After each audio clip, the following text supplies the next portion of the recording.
14절 말씀인데요.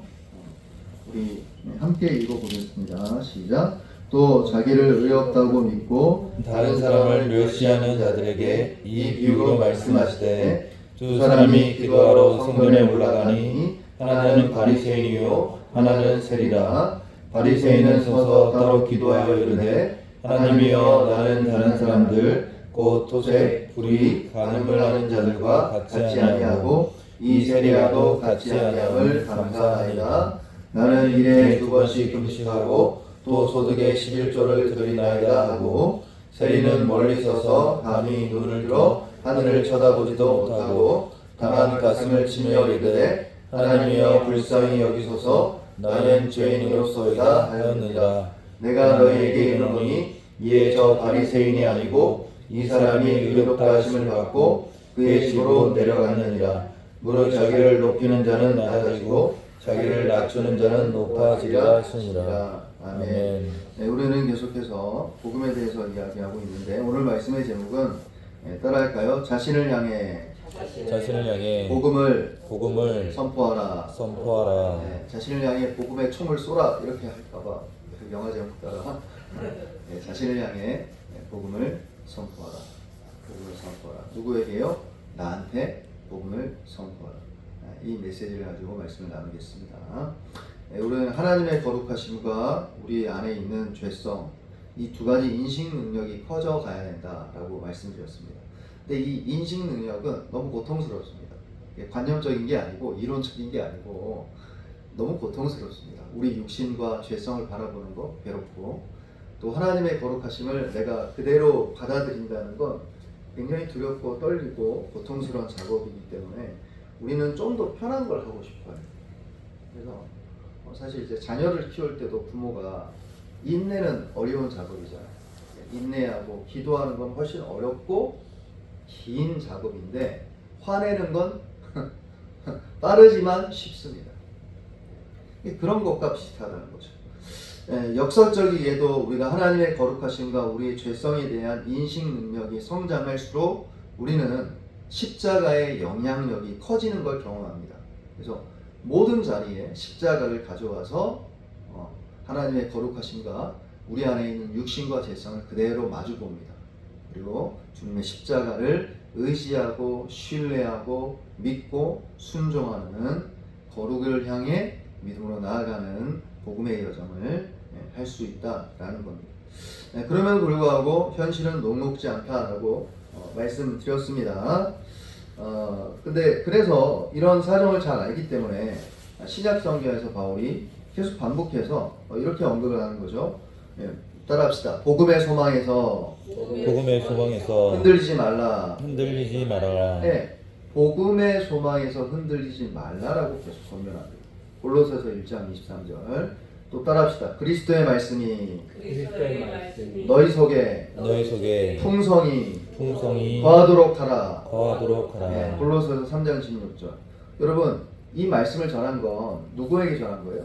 이미 예수 믿고 구원받아서 하나님의 자녀로 열매를 맺고 있는 골로새 성도들에게 전한 겁니다. 안 믿는 사람한테 전한 게 아니라 믿는 사람들에게 복음의 말씀이 풍성히 거하도록 흔들리지 말도록 권면하고 있다는 겁니다.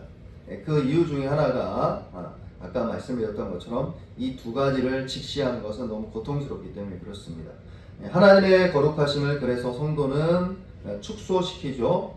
그래서 이런 방식의 신앙생활을 자유주의 혹은 무율법주의라고 말씀을 드렸습니다. 또 반대로 자기 자신의 죄성을 인지하지 않고 그대로 자기 자신을 내버려 두니까 어떻게 흘러가게 되냐면 자아를 계속 키우는 신앙생활을 하는데 이걸 율법주의라고 부릅니다. 근데 이제 교회 안에 들어와 있는 사람들은 이 두 가지가 정반대라고 생각하지만 실제로는요, 정반대가 아니라 계속 왔다 갔다 혼재합니다.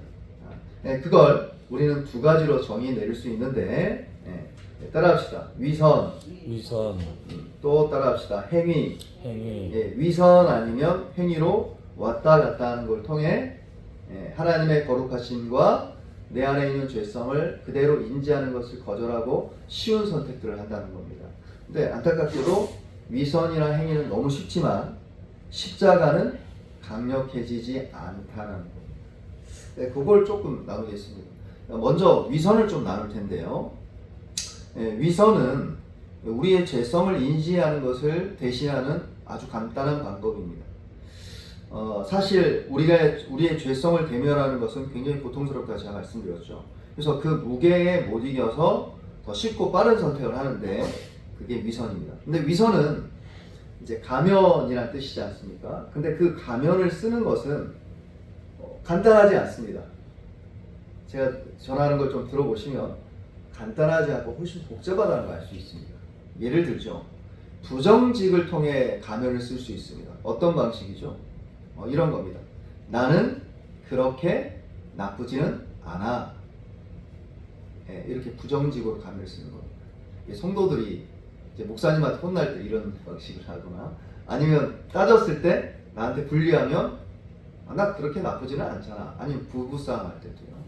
자녀들이 이런 방식 많이 쓰죠. 두 번째입니다. 비교하는 겁니다. 어떻게 비교하죠? 나는 저 사람보다는 나쁘지는 않아. 이게 위선입니다. 사실은 나쁘거든요. 여러분이 TV나 정치 프로나 이걸 많이 보면 안 되는 이유가 여러분의 잣대에 따라 누군가를 비판합니다. 근데 사실은 여러분과 제가 거기 TV에 나오는 사람들보다 덜 나쁠까요? 그분들의 삶을 여러분이 알지 못하잖아요. 그래서 비판하지 말라는 게 이런 의미입니다. 사실은 가면을 쓴 거예요, 이미. 세 번째입니다. 핑계입니다. 이것도 가면입니다. 그러니까 혼날 때 아이들이 뭘 핑계? 아빠 나는 원래 그렇지 않은데 오늘만 그랬어요. 엎드려 자고 있는데 엄마 나 원래는 안 그래. 열심히 공부한단 말이야. 핑계죠. 이걸 통해 현실의 내 직접의 지금 내 모습을 가리는 겁니다. 네 번째는 잘못된 자기 의미예요. 그래도 내가 너를 위해서 이렇게 헌신했잖아. 선한 일을 했잖아. 이걸 좀 고려해줘. 나 지금 실수해도. 그러니까 이런 여러 가지 예는 하나부터 열까지 훨씬 더 많이 들 수 있습니다. 근데 새벽에 시간이 없으니까 이 정도로만 말씀드릴 수 있죠. 그러니까 지금 자신이 성경을 읽고 경험을 통해 드러나는 우리 안에 있는 죄성과 부패를 있는 그대로 인정하지 않습니다. 이게 이제 두려움에서 시작된 건데, 그러니까 이걸 있는 그대로 인정하지 않으면 손쉬운 방법은 어떤 겁니까? 있는 진리를 뒤틀고 왜곡시키는 거죠. 나는 원래는 그렇지 않아. 내가 좀 했던 좋은 일을 좀 생각해줘. 나는 저 사람들보다 좀 낫지 않아요? 나는 원래는 그렇게 나쁜 사람은 아니야. 이런 방식이죠. 그래서 진리를 뒤틀고 왜곡시킵니다. 근데 이제 너무도 무서운 것은요. 이 정도는 자기가 인지할 수 있습니다. 근데 자기도 자신의 현실을 인지하지 못할 정도로 계속 가면을 쓰기 때문에 위선의 탈을 쓰기 때문에 결국에는 어떻게 되냐면 스스로도 자신에 대해서 내가 누군지 모른다라고 인지 부조화? 어쨌든 인지를 못하는 거예요. 자기가 어떤 현실인지. 이게 위선이라고 이제 설명드릴 수 있고요. 두 번째는 행위입니다. 그러니까 이거는 하나님의 거룩하심을 인식하는 것을 대신하는 손쉬운 방법인데, 하나님의 거룩하심을 이제 인지하는 것도 사실 만만치 않은 작업입니다. 도전이죠. 그러니까 이것은 어떤 의미냐면 하나님의 의로우심과 그분의 계명을 있는 그대로 대면한다는 뜻입니다. 하나님의 완전하신 성품을요. 이 과정에서 우리가 하나님의 기준을 충족하기에는 턱없이 부족하다는 것을 깨닫습니다. 그리고 이 죄에 대한 하나님의 거룩한 분노를 인식하게 되는데요.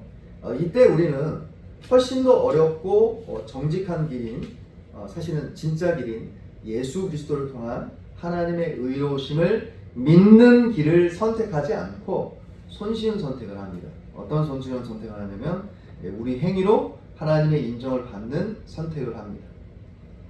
근데 이를 이제 위해서는 뭐가 필요하냐면, 일단 하나님이 그렇게까지 거룩한 분은 아니야. 하나님은 그렇게까지 나한테 요구할 분은 아니야라고 하나님의 거룩한 계명을 축소시켜야 됩니다. 그것 중에 하나가 주일 성수죠. 주일 성수에 대해서 제가 이제 시리즈 설교를 이제 좀 마음 가운데 기도하고 준비하는, 제가 어느 교회를 가나 주일 성수는 망가져 있습니다. 망가져 있는 게 하루 이틀의 문제가 아니에요. 여러분 기억하실 거예요. 저한테 질문했던 거 기억하실 거예요. 차별금지법 반대하고 집회하기 위해서 주일날 서울에 모여서 했던 것들 저한테 물어보셨던 기억나실 거예요. 저는 되게 처음에 오해했던 게 차별금지법을 찬성하시나?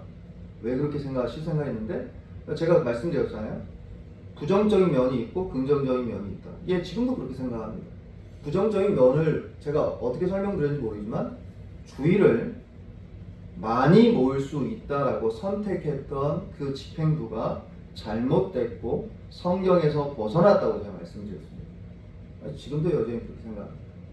근데 여러분과 제가 주일 성수를 어떻게 이해하죠? 오전 예배 딱 드리고 집에서 마음껏 하는 거예요. 여러분이 원하는 거. 근데 주일 성수는 원래 개념은 24시간 하루를 하나님의 시간으로 존중해서 예배드리고 말씀 읽고 기도하고 전도하고 구제하고 이거 외에는 사용하지 않는 겁니다. 여러분 그렇게 한번 해보셨어요? 목사님도 그렇게 해보는 사람 거의 없습니다. 근데 이걸 축소시키는 거죠. 축소시켜서 나는 주일날 한번 예배드렸으니까 나는 내가 해야 될 의무는 다 끝났고 하나님은 나에게 기쁨을 주시니까 내가 원하는 걸 다 하는 겁니다. 그러니까 이런 방식입니다. 이건 사실은 우리 안에 너무너무 많습니다. 그러니까 예를 든 건데요. 사실상 하나님의 계명을 축소시키지 않으면 이건 불가능합니다. 왜냐하면 그 기준을 딱 넘어가면 됐다 라는 식으로 안정감을 느끼기 때문이죠. 사실상 율법주의자였던 바리새인들은 율법에 투철한 사람들이 아니고 예수님이 보여주신 하나님의 율법의 의보다 훨씬 낮은 수준의 하나님의 거룩하심을 자신들이 설정했습니다. 장로들의 유전이란 건 그런 겁니다. 많은 가지수가 아니라 가지수를 선택해놔야 율법이 축소되니까요. 왜냐하면 율법은 가지수로 계산할 수 없는 광대하고 넓고 깊은 의미이기 때문에 가지수를 딱 정해놔야 그 가지수에 해당되면 나는 커트라인을 통과했고 해당되지 않았구나 라고 해서 비판할 수 있기 때문에 그렇습니다. 그게 행위입니다. 우리 삶이 어떻게 표출되느냐 이게 훨씬 더 중요하겠죠. 이것보다 무척이나 많습니다. 이걸 이제 이렇게 설명할 수 있죠. 직업에 기반한 의라고 설명할 수 있습니다. 어떤 게 있을까요? 따라합시다. 나는 열심히 일한다. 따라서 하나님께서 보상해 주실 것이다. 이런 방식이죠. 행위죠. 또 이렇게 설명할 수 있어요. 가족에 기반한 의라고 설명할 수 있습니다. 따라합시다. 나는 부모로서 자녀를 올바로 양육한다. 따라서가 중요합니다. 따라서 나는 자녀를 다스리지 못하는 부모들보다 더 경건하다. 그냥 자기 행위에 커트라인을 그어놓고 거기를 통과했습니다. 그리고 그걸 통과하지 않은 사람에 대해서 비판하면서 자기의 안도감을 느끼는 행동을 방식이는 거죠. 하나님의 거룩하심을 축소시키는 거죠. 이거는 목회자들이나 전통적인 교회들 안에 나타나는 의인데요. 자기 의인데 신학에 기반한 의입니다. 이거는 사실 우리 중직자들에게 해당되지 않고 저에게 해당될 수 있겠죠. 이런 겁니다. 나는 건강한 신학적 지식을 갖고 있다. 따라서 나는 하나님에 대해 그릇된 신앙을 가진 사람들보다 하나님이 나를 더 사랑하신다. 근데 우리한테도 해당될 수 있고 은사에 대해서 존중하고 하는 분들의 교회에 제가 갔을 때 그걸 느꼈습니다. 그래서 이제 여러분들이 나누는데요. 은사에 기반한 의라고 저는 이제 붙이겠습니다. 어떠냐면 나는 다른 이들처럼 성경의 은사들을 무시하지 않고 존중히 여긴다. 나는 성령의 역사를 그대로 믿고 주님께서 인도하시는 대로 성령님께서 교회를 위해 허락하신 은사들을 사용한다. 그러나 안타깝게도 핵심입니다. 다른 이들은 그렇지 않은 것을 볼 때 안타깝다. 비교하며 비판하며 커트라인을 넘은 저와 여러분이 안정감을 느끼는 방식입니다. 이건 이렇게도 나타납니다. 긍휼에 기반한 의인데 나는 가난하고 불우한 사람들을 보살피고 있다. 다른 사람들도 그렇게 해야 한다. 예, 조금 설명한 거 알겠지만 여러분 어디든지 붙을 수 있다는 거 알겠죠? 나는 새벽기도 드린다. 다른 사람들도 그래야 한다. 나는 지금 말씀을 듣고 있다. 다른 사람들도 그래야 한다. 율법에 기반한 의입니다.